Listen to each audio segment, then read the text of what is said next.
Welcome back to 40 plus. आपने देखा होगा जैसे ही हम 40 को क्रॉस करते हैं, ऊपर की तरफ चलते हैं, टुवर्ड्स 50 हम मूव करना शुरू करते हैं, हमारे साथ एक प्रॉब्लम शुरू हो जाती है and that is menopause symptoms. ये अराउंड 5 to 10 पीरियड्स का लंबा ड्यूरेशन होता है। That depends on person to person कि किसी में 5 years रहता है, किसी में 10 years। But the menopause symptom is very somewhat uneasy and embarrassing situations जिसकी वजह से हम फेस करते हैं। And one of that embarrassing situation is urine leakage, urine incompetency। आप किसी भी फॉर्म में से समझ सकते हैं। हम ज़्यादा हंसते हैं तो यूरिन लीक हो जाता है, या फिर हम ज़्यादा तेज़ खांसते हैं तो दिक्कत होती है। कहीं पर भी हो, that hardly matters, but we have to face the embarrassing situation. So what to do, like इसे किस तरह से रोका जाए। हम घर पर ही रह करके क्या ट्राई करें कि हमें इस तरह की एम्बैरेसिंग सिचुएशन फेस ना करनी पड़े। आप क्या खाएं और डेली आपकी डाइट में क्या ऐड हो जिससे आपको मेनोपॉज का ये सिम्टम झेलना ना पड़े। First supplement is magnesium. If you are a female, your intake should be 300 to 320 micrograms. If you are male, then it should be 400 to 420 micrograms.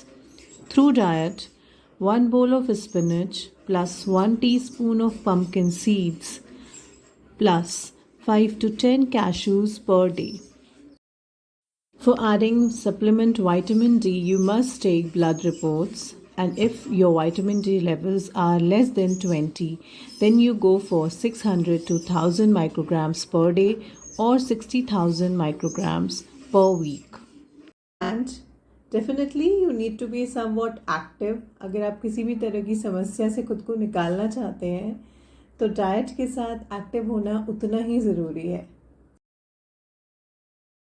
So yes, allow me to share you some pelvic strength exercises जो आप आराम से घर पर कभी भी कर सकते हैं, चाहे आपने खाना खाया हो या चाहे ना खाया हो, इट डजेंट मैटर। आप इसे कभी भी परफॉर्म कर सकते हैं दिन में कम से कम 2 बार और सिर्फ 5 मिनट एक बार में।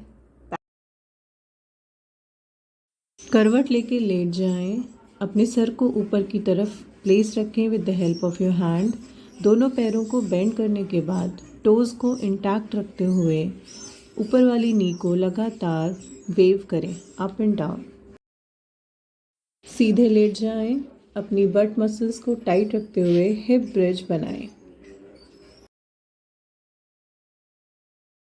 सीधे लेट जाएं, अपने दोनों पैरों को बेंड कर लें और एक बार में एक ही लेग को ऊपर की तरफ पुल करें। जब आप लेग खींचें तो टोज़ ऊपर की तरफ स्ट्रेच रखें।